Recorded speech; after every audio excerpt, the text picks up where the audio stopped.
ഇന്ന് നമുക്ക് north Indian സൈഡിലേക്ക് ഒരു മെയിൻ ഡിഷായിട്ടുള്ള ചോലെ ഭട്ടൂര ഉണ്ടാക്കുന്നത് എങ്ങനെയാണെന്ന് നോക്കാം. ഈ ചോല എന്ന് പറഞ്ഞാൽ നമ്മുടെ വെള്ളക്കടലയാണ്. അതിൻ്റെ ഒരു മസാലയും അതുപോലെ ഭട്ടൂര എന്ന് പറഞ്ഞാൽ നമ്മുടെ പൂരിയുടെ കുറച്ച് വലിപ്പമുള്ളത്. ഇതൊക്കെ ഇപ്പം നമ്മുടെ നാട്ടിലുള്ള എല്ലാവർക്കും തന്നെ ഇതൊക്കെ അറിയായിരിക്കും. അപ്പോൾ ഇതെങ്ങനെയാണ് തയ്യാറാക്കുന്നതെന്ന് നമുക്കൊന്ന് നോക്കാം. വളരെ എളുപ്പമാണ്. പിന്നെ അതിനു മുമ്പ് നിങ്ങൾ ഇതുവരെ എൻ്റെ യൂട്യൂബ് ചാനൽ സബ്സ്ക്രൈബ് ചെയ്തിട്ടില്ലെങ്കിൽ മറക്കാതെ സബ്സ്ക്രൈബ് ചെയ്യണം കേട്ടോ. സബ്സ്ക്രൈബ് ചെയ്തതിന് ശേഷം ബെല്ലൈക്കൺ പ്രസ് ചെയ്യുകയാണെന്നുണ്ടെങ്കിൽ ഞാൻ അപ്ലോഡ് ചെയ്യുന്ന വീഡിയോകളുടെയൊക്കെ നോട്ടിഫിക്കേഷൻ നിങ്ങൾക്ക് ലഭിക്കും. അപ്പം നല്ല ടേസ്റ്റി ആയിട്ടുള്ള ഈ ചോലെ ഭട്ടൂര എങ്ങനെയാണ് തയ്യാറാക്കുന്നതെന്ന് നമുക്കൊന്ന് നോക്കിയിട്ട് വരാം. ഇന്നത്തെ നമ്മുടെ ഈ ചോലെ ഭട്ടൂരയ്ക്ക് വേണ്ടി ആദ്യം തന്നെ നമുക്കതിൻ്റെ ചോല ഒന്ന് തയ്യാറാക്കിയെടുക്കണം. ചോല എന്ന് പറഞ്ഞാൽ നമ്മുടെ ഈ വെള്ളക്കടലയില്ലേ, അതാണ് കേട്ടോ. ഇത് ഞാനിവിടെ ഒരു കപ്പ് വെള്ളക്കടല ഒരു 6 മണിക്കൂർ ഒന്ന് വെള്ളത്തിൽ കുതിർത്തതിന് ശേഷം ആ വെള്ളം ഊറ്റിക്കളഞ്ഞെടുത്തിട്ടുള്ളതാണ്. നിങ്ങൾക്ക് വേണമെന്നുണ്ടെങ്കിൽ ഓവർനൈറ്റ് ആണെങ്കിലും തലേദിവസം വൈകിട്ടാണെങ്കിലും കടല വെള്ളത്തിലിട്ടതിന് ശേഷം പിറ്റേ ദിവസം രാവിലെ ആക്കിയെടുക്കാവുന്നതാണ്. പിന്നെ ഇതിൻ്റെ കൂട്ടത്തിൽ വേവിക്കാൻ നേരം ഞാനിവിടെ കുറച്ച് ചായ എടുത്തിട്ടുണ്ട്. ഇതൊരു അര കപ്പ് വെള്ളത്തിലേക്ക് ഒരു 1.5 ടീസ്പൂണോളം തേയിലയിട്ട് ചായയാക്കി എടുത്തിട്ടുള്ളതാണ്. നമ്മുടെ ഈ ചോലയ്ക്ക് നല്ലൊരു ബ്രൗൺ കളർ കിട്ടുന്നതിന് വേണ്ടിയിട്ടാണ് നമ്മളിതിലേക്ക് ചായ ആഡ് ചെയ്യുന്നത്. നിങ്ങൾക്ക് വേണമെന്നുണ്ടെങ്കിൽ ഒരു ചെറിയ കിഴിയിൽ അല്പം തേയില കെട്ടി ഇതിൽ നമ്മുടെ പ്രഷർ കുക്കറിലേക്ക് ഇട്ടാണേലും ഇത് തയ്യാറാക്കാം. അതിലും ഞാൻ നോക്കിയിട്ട് എളുപ്പം ഇങ്ങനെ ഈ ചായ തന്നെ അങ്ങ് ഡയറക്റ്റ് ഒഴിക്കുന്നതാണ്. അതുകൊണ്ട് ഞാനിവിടെ ഒരു അര കപ്പ് ചായ എടുത്തിട്ടുണ്ട്. പിന്നെ ഇത് വേവിക്കുന്ന കൂട്ടത്തിൽ ചേർക്കാനായിട്ട് കുറച്ച് ഹോൾ സ്പൈസസ് എടുത്തിട്ടുണ്ട്. ഞാനിവിടെ ഒരു 2 ചെറിയ നമ്മുടെ കറുവാപ്പട്ട, പിന്നെ ഒരു 4 ഏലക്ക, ഒരു 4 ഗ്രാമ്പു, ഒരല്പം കുരുമുളക്, ഒരു ബേ ലീഫ് ഇത്ര എടുത്തിട്ടുണ്ട്. പിന്നെ നമുക്ക് കുറച്ച് ഉപ്പും ആവശ്യത്തിന് വെള്ളവും ആവശ്യമാണ്. ഇപ്പോൾ ഞാൻ ഇവിടെ ഒരു പ്രഷർ കുക്കറിലേക്ക് ആ കടലയൊന്ന് ഇട്ട് കൊടുത്തിട്ടുണ്ട്. പിന്നെ നിങ്ങളിപ്പം ക്യാനിൽ ഓൾറെഡി വേവിച്ച കടലയാണ് മേടിക്കുന്നതെന്നുണ്ടെങ്കിൽ അത് പ്രഷർ കുക്കറിലൊന്നും പിന്നെ കുക്ക് ചെയ്യേണ്ട കാര്യമില്ല കേട്ടോ. സാധാരണ നമ്മുടെ ഒരു പാനിൽ തന്നെ ആ കടലയിട്ട് ഒരല്പനേരം ഈ തേയിലയും ഇട്ടൊന്ന് തിളപ്പിച്ചെടുത്താൽ മതിയാവും. ഇതിലേക്ക് നമ്മൾ എടുത്തു വെച്ചിട്ടുള്ള ഹോൾ സ്പൈസസ് ഒന്ന് ചേർത്ത് കൊടുക്കാം. അതുപോലെ ആ എടുത്തു വെച്ചിട്ടുള്ള ചായ കൂടി ഇതിലേക്കൊന്ന് ഒഴിച്ചു കൊടുക്കാം. അതുപോലെ ഈ കടല മുങ്ങിക്കിടക്കുന്നതിന് ആവശ്യമായിട്ടുള്ള വെള്ളവും കൂടി നമുക്കിതിലേക്കൊന്ന് ഒഴിച്ചു കൊടുക്കണം. ഇതിലേക്ക് ഈ കടലയ്ക്ക് ആവശ്യമായിട്ടുള്ള ഉപ്പ് കൂടി ചേർത്ത് കൊടുക്കാം. നമ്മൾ പ്രഷർ കുക്കറിൽ വേവിക്കുന്നതുകൊണ്ട് ഉപ്പിട്ട് വേവിച്ചാലും ഇത് നന്നായിട്ട് വെന്ത് കിട്ടും കേട്ടോ. നിങ്ങളിപ്പോൾ പ്രഷർ കുക്കറിലല്ലാതെയാണ് വേവിക്കുന്നതെന്നുണ്ടെങ്കിൽ കടല ഒന്ന് വെന്തതിന് ശേഷം ഉപ്പ് ചേർത്ത് കൊടുത്താൽ മതി. ഇത് നന്നായിട്ടൊന്ന് മിക്സ് ചെയ്തതിന് ശേഷം നമുക്ക് മീഡിയം ഫ്ലെയിമിൽ ഇത് അടച്ചു വെച്ച് വിസിലൊക്കെ ഇട്ടതിന് ശേഷം മീഡിയം ഫ്ലെയിമിൽ ഒരു 3 മുതൽ 4 അല്ലെ ഒരു 4 മുതൽ 5 വിസിൽ വരുന്നത് വരെ ഇതൊന്ന് വേവിച്ചെടുക്കാം. ഈ കടല ഒരുവിധം നന്നായിട്ട് വെന്ത് കിട്ടണം കേട്ടോ. നമ്മുടെ കടല വെന്ത് വരുന്ന സമയം കൊണ്ട് നമുക്ക് ഭട്ടൂരയ്ക്കുള്ള മാവ് തയ്യാറാക്കാം. ഭട്ടൂര എന്ന് പറഞ്ഞാൽ നമ്മുടെ പൂരി കുറച്ചുകൂടെ വലുതായിട്ടിരിക്കുന്ന ആ ഒരു ഇതാണ് കേട്ടോ. അതിനു വേണ്ടിയിട്ട് സാധാരണയായിട്ട് മിക്കവരും മൈദയാണ് എടുക്കുന്നത്. ഞാൻ പക്ഷേ ഇന്ന് നമ്മുടെ ഗോതമ്പ് പൊടിയാണ് എടുത്തിട്ടുള്ളത്. കുറച്ചുകൂടി ഒരു ഹെൽത്തി ആയിട്ടിരിക്കട്ടെ എന്ന് വിചാരിച്ച് ഗോതമ്പ് പൊടിയാണ് എടുത്തിട്ടുള്ളത്. ഇവിടെ ഞാൻ ഒരു 2 കപ്പ് ഗോതമ്പ് പൊടി എടുത്തിട്ടുണ്ട്. ഇതിലേക്ക് ചേർക്കുന്നതിന് വേണ്ടിയിട്ട് ഒരു ടേബിൾ സ്പൂണോളം പഞ്ചസാര എടുത്തിട്ടുണ്ട്. പിന്നെ ഒരു 1/2 ടീസ്പൂൺ ബേക്കിംഗ് സോഡ കേട്ടോ, നമ്മുടെ സോഡാപ്പൊടിയാണ് ഇതിലേക്ക് ഉപയോഗിക്കുന്നത്. പിന്നെ ആവശ്യത്തിന് ഉപ്പ് എടുത്തിട്ടുണ്ട്. പിന്നെ അതുപോലെ തന്നെ ഒരു 2 ടേബിൾ സ്പൂണോളം റവ ഇവിടെ എടുത്തിട്ടുണ്ട്. പിന്നെ ഒരു 1/2 കപ്പ് തൈര് എടുത്തിട്ടുണ്ട്. വലിയ പുളിയില്ലാത്ത തൈരാണ് ഇവിടെ എടുത്തിട്ടുള്ളത്. പിന്നെ ഒരു 2 ടീസ്പൂണോളം എണ്ണയും എടുത്തിട്ടുണ്ട്. ഈ എണ്ണയ്ക്ക് പകരം നിങ്ങൾക്ക് വേണമെങ്കിൽ നെയ്യാണെങ്കിലും ചേർക്കാമേ. അപ്പം നമുക്ക് ഇതെല്ലാം ഈ പൊടിയിലേക്കൊന്ന് ചേർത്ത് കൊടുക്കാം. നിങ്ങൾക്ക് വേണമെന്നുണ്ടെങ്കിൽ മൈദയാണേലും എടുക്കാം കേട്ടോ. അല്ലെങ്കിൽ ഒരു കപ്പ് മൈദയോ 1 കപ്പ് ഗോതമ്പ് പൊടിയാണേലും എടുക്കാം. അതൊക്കെ നിങ്ങളുടെ ആ ഒരു ഇഷ്ടത്തിനനുസരിച്ച് എടുക്കാം. നമ്മളിതിലേക്ക് ബേക്കിംഗ് സോഡ ചേർത്തിട്ടുള്ളത് കൊണ്ട് എന്തായാലും ഇത് നന്നായിട്ട് പൊങ്ങിക്കിട്ടും. അപ്പോൾ ഇത് എല്ലാം കൂടി ഒന്ന് യോജിപ്പിച്ചെടുക്കണം. ഇപ്പോൾ ഞാൻ ആ റവയും അതുപോലെ നമ്മുടെ ഗോതമ്പ് പൊടിയും ബേക്കിംഗ് സോഡയും ഉപ്പും എല്ലാം കൂടി ഒന്ന് യോജിപ്പിച്ചിട്ടുണ്ട്. ഇതിലേക്ക് നമ്മൾ എടുത്തു വെച്ചിട്ടുള്ള തൈര് കൂടി ഒന്ന് ചേർത്ത് കൊടുക്കാം. ഇത് റൂം ടെമ്പറേച്ചറിലുള്ള തൈര് എടുക്കണേ. ഇതെല്ലാം കൂടി നന്നായിട്ടൊന്ന് മിക്സ് ചെയ്തെടുക്കണം. ഇപ്പോൾ ഞാൻ ആ തൈരും ഗോതമ്പ് പൊടിയും എല്ലാം കൂടി നന്നായിട്ടൊന്ന് യോജിപ്പിച്ചെടുത്തിട്ടുണ്ട്. ഇതിലേക്കിനി ആവശ്യത്തിന് വെള്ളം ഒഴിച്ച് നമ്മുടെ പൂരിക്കൊക്കെയുള്ള ആ മാവ് പോലെ നന്നായിട്ടൊന്ന് കുഴച്ചെടുക്കണം. നമ്മൾ സാധാരണ വെള്ളം തന്നെയാണ് ഉപയോഗിക്കുന്നത് കേട്ടോ. ചൂട് വെള്ളത്തിൻ്റെ ഒന്നും ആവശ്യമില്ല. കുറേശ്ശെയായിട്ട് വെള്ളം ഒഴിച്ച് നന്നായിട്ട് ഒരല്പനേരം നന്നായിട്ട് കുഴച്ചെടുക്കണം. ഇപ്പോൾ ഞാൻ നമ്മുടെ മാവ് ഇവിടെ നന്നായിട്ട് കുഴച്ചെടുത്തിട്ടുണ്ട്. ഇതുപോലെ നല്ലൊരു ഒത്തിരി കട്ടിയില്ലാത്തൊരു മാവായിട്ട് വേണം ഇത് കുഴച്ചെടുക്കാൻ കേട്ടോ. അപ്പോൾ അതിനാവശ്യമുള്ള വെള്ളം ചേർത്ത് കുഴച്ചെടുക്കുക. ഇനി ഇതിൻ്റെ മുകളിലേക്ക് ഒരല്പം എണ്ണ കൂടി ഒന്ന് ഒഴിച്ചു കൊടുക്കാം. ഇത് ഡ്രൈ ആയി പോകാതിരിക്കാനാണ്. അതിനുശേഷം നമുക്കിത് നന്നായിട്ടൊന്ന് എല്ലായിടത്തേക്കും സ്പ്രെഡ് ചെയ്തതിന് ശേഷം ഇത് മിനിമം ഒരു മണിക്കൂറേലും ഒന്ന് റെസ്റ്റ് ചെയ്യാൻ വെക്കണം.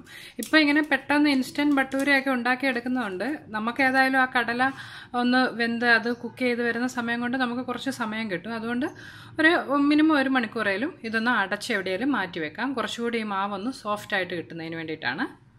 നമ്മുടെ കടല ഇപ്പോൾ നന്നായിട്ട് വെന്ത് കിട്ടിയിട്ടുണ്ട്. അതിൻ്റെ ആ കളറൊക്കെ ഒന്ന് മാറിയിട്ടുണ്ട്.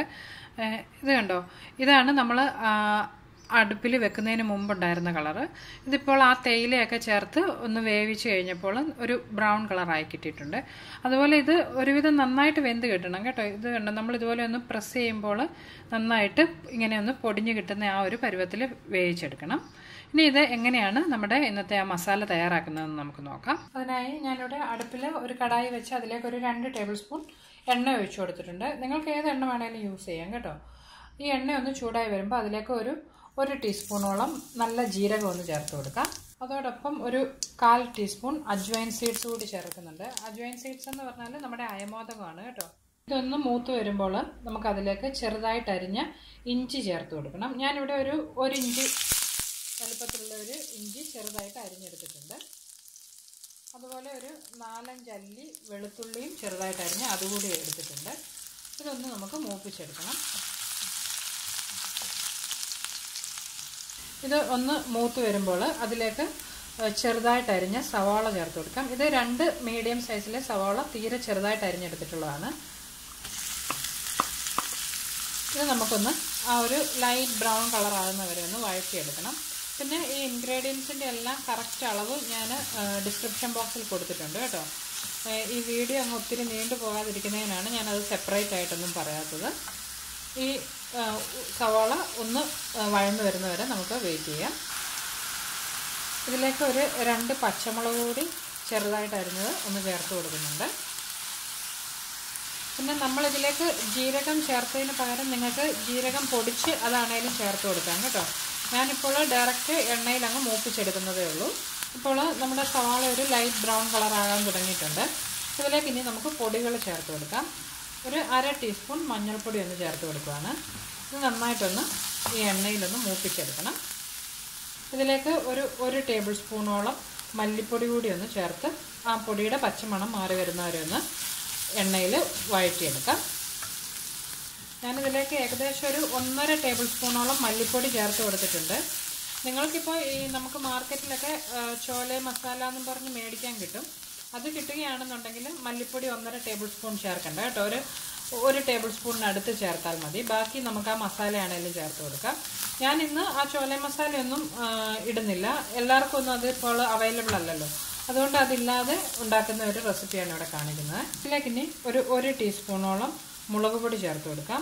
ഞാനിവിടെ എരിവുള്ള മുളക് പൊടിയാണ് ചേർക്കുന്നത്. നിങ്ങൾ കാശ്മീരി ചില്ലി പൗഡർ ആണെങ്കിൽ ഒരല്പം കൂടി ചേർക്കണം കേട്ടോ. ഒരു 1.5 ടീസ്പൂണിനോളം ചേർത്ത് കൊടുക്കാം. നന്നായിട്ട് ഈ മുളക് പൊടിയുടെ ആ പച്ചമണം ഒന്ന് മാറി വരുന്നവരെ വഴറ്റിയെടുക്കണം. അടുപ്പിൽ തീ കുറച്ച് വെച്ചുകൊണ്ട് വേണം കേട്ടോ ഈ പൊടികളൊക്കെ ചേർത്ത് കൊടുക്കാനായിട്ട്. അടുത്തായിട്ട് ഇതിലേക്ക് ഒരു ടീസ്പൂണിനടുത്ത് ഗരം മസാല കൂടി ഞാനൊന്ന് ചേർത്ത് കൊടുത്തിട്ടുണ്ട്. ഇതെല്ലാം കൂടി നന്നായിട്ടൊന്ന് യോജിപ്പിച്ചെടുക്കണം. നമ്മൾ ആ കടല കുക്ക് ചെയ്തപ്പോൾ ഓൾറെഡി അതിൽ ഹോൾ സ്പൈസസ് ഒക്കെ ഇട്ടാണ് കുക്ക് ചെയ്തിട്ടുള്ളത്. അതുകൊണ്ടാണ് ഞാനിവിടെ ഇപ്പം ഏകദേശം ഒരു ടീസ്പൂണിനടുത്ത് ഗരം മസാല ഇതിലേക്ക് ചേർത്തിട്ടുള്ളത്. അല്ലെങ്കിൽ കുറച്ചുകൂടി കൂടുതൽ വേണ്ടി വരും കേട്ടോ. ഇപ്പോൾ ആ മസാലകളുടെയൊക്കെ ആ ഒരു പച്ചമണം ഒന്ന് മാറി അതൊന്ന് വഴന്ന് വന്നിട്ടുണ്ട്. ഇനി ഇതിലേക്ക് നമുക്ക് തക്കാളി അരച്ചത് ചേർത്ത് കൊടുക്കാം. ഞാനിവിടെ 2 മീഡിയം സൈസിലെ തക്കാളി ഒന്ന് മിക്സിയിൽ അരച്ചെടുത്തിട്ടുള്ളതാണിത്. ഇതിലേക്കൊന്ന് ചേർത്ത് കൊടുക്കാം. വെള്ളമൊന്നും ചേർക്കാതെ വേണം കേട്ടോ ഈ തക്കാളി അരയ്ക്കാൻ. തക്കാളിക്കകത്ത് തന്നെ നന്നായിട്ട് വെള്ളമയം ഉള്ളതുകൊണ്ട് നന്നായിട്ട് അരഞ്ഞു കിട്ടും. ഇനി ഇത് ഒരല്പസമയം മീഡിയം ഫ്ലെയിമിൽ ഒന്ന് വഴറ്റി എണ്ണ തെളിഞ്ഞു വരുന്നവരെ നമുക്കൊന്ന് വെയിറ്റ് ചെയ്യാം. ഈ തക്കാളിയുടെ ആ മണമൊക്കെ ഒന്ന് മാറി അതൊന്ന് വെന്ത് കിട്ടുന്നതിനായിട്ടാണ്. ഇപ്പോൾ ആ തക്കാളി നന്നായിട്ട് വഴന്ന് എണ്ണയൊക്കെ ഒന്ന് തെളിഞ്ഞു വരാൻ തുടങ്ങിയിട്ടുണ്ട്. ഇനി ഇതിലേക്ക് നമ്മൾ ആദ്യം വേവിച്ച് വെച്ചിട്ടുള്ള കടല ചേർത്ത് കൊടുക്കാം. അതിൻ്റെ ആ വെള്ളം കൂടി ചേർത്താണ് കേട്ടോ. വളരെ കുറച്ച് വെള്ളമേ ഉള്ളൂ. നമുക്കിതിലേക്കൊന്ന് ചേർത്ത് കൊടുക്കാം. നന്നായിട്ടൊന്ന് എല്ലാം കൂടി യോജിപ്പിച്ചെടുക്കണം. ഇതിലേക്ക് അല്പം ചൂടുവെള്ളം കൂടി നമുക്കൊന്ന് ഒഴിച്ചു കൊടുക്കാം. എല്ലാം കൂടി നന്നായിട്ടൊന്ന് യോജിപ്പിക്കണം. അതുപോലെ നമ്മൾ ഈ കടല വേവിച്ചപ്പോൾ ഓൾറെഡി ഉപ്പിട്ടാണ് ഇത് വേവിച്ചിട്ടുണ്ടായിരുന്നത്. ഈ സമയം ഉപ്പ് നോക്കിയതിന് ശേഷം വേണമെന്നുണ്ടെങ്കിൽ അല്പം ഉപ്പ് കൂടി നമുക്ക് ചേർത്ത് കൊടുക്കാം.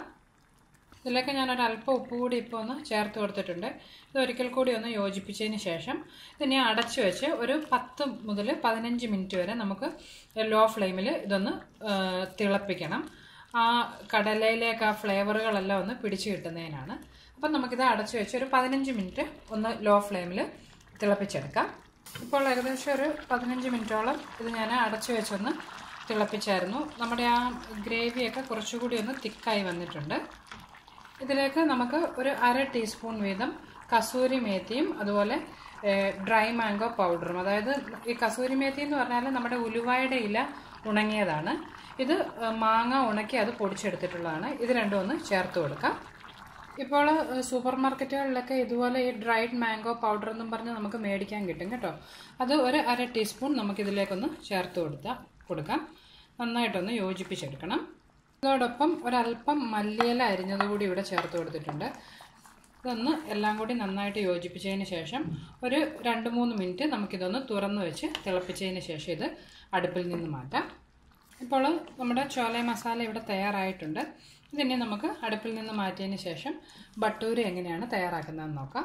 അതിനായി ഞാനിവിടെ നമ്മുടെ ചപ്പാത്തി പരത്തുന്ന പലക എടുത്തിട്ടുണ്ട്.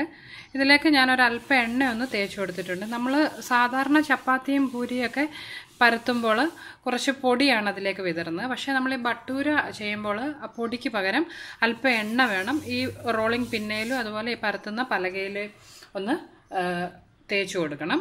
പൊടി ഇടരുത് കേട്ടോ. ഇതിലേക്ക് നമ്മൾ കുഴച്ച് വെച്ചിട്ടുള്ള മാവിൽ നിന്ന് കുറച്ചൊന്ന് എടുത്ത് വെക്കാം. നമ്മൾ സാധാരണ പൂരിക്കെടുക്കുന്ന ആ മാവിൻ്റെ അളവിനെക്കാട്ടിലും ഒരല്പം കൂടി കൂടുതൽ വേണം. ഇത് നമുക്കൊന്ന് പരത്തിയെടുക്കാം.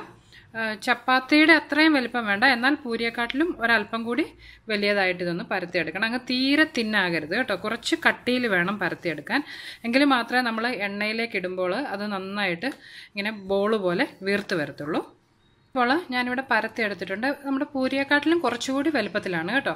ഇതിനി നമുക്ക് നന്നായിട്ട് ചൂടായിട്ടുള്ള എണ്ണയിലേക്ക് ഇട്ടൊന്ന് ഫ്രൈ ചെയ്തെടുക്കാം. അതിനായിട്ട് അടുപ്പിൽ ഞാനൊരു പാനിൽ അല്പം എണ്ണ ഒഴിച്ചിട്ടുണ്ട്. ഇതൊന്ന് ചൂടായി വരുമ്പോൾ ഇതിലേക്ക് നമ്മൾ പരത്തി വെച്ചിട്ടുള്ള ബട്ടൂര ഇട്ട് കൊടുക്കാം.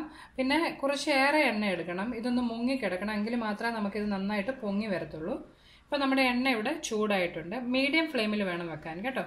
ഇതിലേക്ക് നമ്മൾ തയ്യാറാക്കി വെച്ചിട്ടുള്ള ബട്ടൂര നമുക്കൊന്ന് ഇട്ട് കൊടുക്കാം. നമ്മളിത് എണ്ണയിലേക്ക് ഇട്ട ഉടനെ ഇതൊന്ന് പൊങ്ങി വരും. അപ്പോൾ ഒരു തവി കൊണ്ട് ചെറുതായിട്ട് ഇതൊന്ന് പ്രസ് ചെയ്ത് കൊടുക്കണം. അങ്ങനെ ചെയ്യുമ്പോഴാണ് ഇത് നന്നായിട്ട് അങ്ങനെ ഒന്ന് വീർത്ത് വരുന്നത് കേട്ടോ. ഇതിപ്പോൾ ഒരു സൈഡൊന്ന് ആയിട്ടുണ്ട്. നമുക്കിത് തിരിച്ച് ഓപ്പോസിറ്റ് സൈഡ് കൂടി ഒന്ന് തയ്യാറാക്കിയെടുക്കാം. നമ്മുടെ നന്നായിട്ട് പൊങ്ങി വന്നിട്ടുണ്ട് ബട്ടൂര. ഇപ്പോൾ 2 സൈഡും ഒരല്പസമയം ഒന്ന് ഫ്രൈ ചെയ്തെടുത്താൽ മതി. ഇതിപ്പോൾ റെഡി ആയിട്ടുണ്ട്. ഇത് നമുക്ക് ഈ എണ്ണയിൽ നിന്ന് മാറ്റിയതിന് ശേഷം ഇതുപോലെ തന്നെ ബാക്കിയുള്ള ബട്ടൂര കൂടി ഒന്ന് തയ്യാറാക്കിയെടുക്കാം. ഇങ്ങനെ നമ്മുടെ നല്ല ടേസ്റ്റി ആയിട്ടുള്ള ചോലെ ഭട്ടൂര ഇവിടെ തയ്യാറായിട്ടുണ്ട്. നമ്മൾ ഈ ഭട്ടൂര ഉണ്ടാക്കിയപ്പോൾ അതിലേക്ക് റവയൊക്കെ ചേർത്തിട്ടുള്ളത് കൊണ്ട് ഇത് കുറച്ച് നേരം ഇരുന്നാലും ഇങ്ങനെ താന്നങ്ങ് അമങ്ങിയൊന്നും പോകത്തില്ല. അതുപോലെ നല്ല ടേസ്റ്റിയാണ്. പഞ്ചാബിലെയൊക്കെ ഒരു മെയിനായിട്ടുള്ള ഒരു ഫുഡാണിത്. അപ്പോൾ എല്ലാവരും ട്രൈ ചെയ്ത് നോക്കുക, തീർച്ചയായിട്ടും ഇഷ്ടപ്പെടും. അതുപോലെ നിങ്ങൾക്ക് എൻ്റെ റെസിപ്പീസൊക്കെ ഇഷ്ടമാകുന്നുണ്ടെങ്കിൽ നിങ്ങൾ മറക്കാതെ എൻ്റെ യൂട്യൂബ് ചാനൽ സബ്സ്ക്രൈബ് ചെയ്യണം കേട്ടോ. അന്നൂസ് റെസിപ്പീസ് എന്നുള്ള ഈ യൂട്യൂബ് ചാനൽ സബ്സ്ക്രൈബ് ചെയ്യണം. അതിനുശേഷം ആ ബെല്ലൈക്കൺ പ്രസ് ചെയ്യുകയാണെന്നുണ്ടെങ്കിൽ ഞാൻ അപ്ലോഡ് ചെയ്യുന്ന വീഡിയോകളിലേക്ക് നോട്ടിഫിക്കേഷൻ നിങ്ങൾക്ക് ലഭിക്കും. അപ്പം നമുക്ക് മറ്റൊരു റെസിപ്പിയുമായിട്ട് വീണ്ടും കാണാം. ബൈ.